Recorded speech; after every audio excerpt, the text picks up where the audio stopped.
আমাৰ অসমৰ এটা জ্যোতিৰ্লিংগ।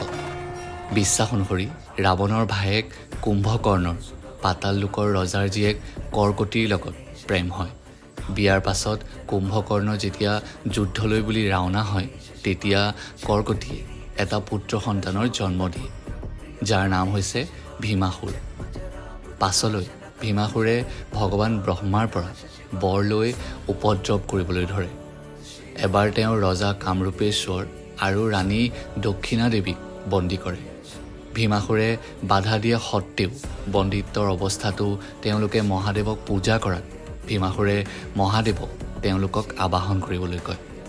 এনেদৰে মহাদেৱ আৱিৰ্ভাৱ হৈ ভীমাসুৰক পৰাস্ত কৰোঁতে অগ্নি প্ৰবাহিত হোৱাত ভক্তসকলে মা গংগাক অগ্নি নিৰ্বাপিত কৰিবলৈ আবাহন কৰে। আৰু এয়াই হৈছে ডাকিনী পাহাৰত অৱস্থিত ভীমাশংকৰ ধাম।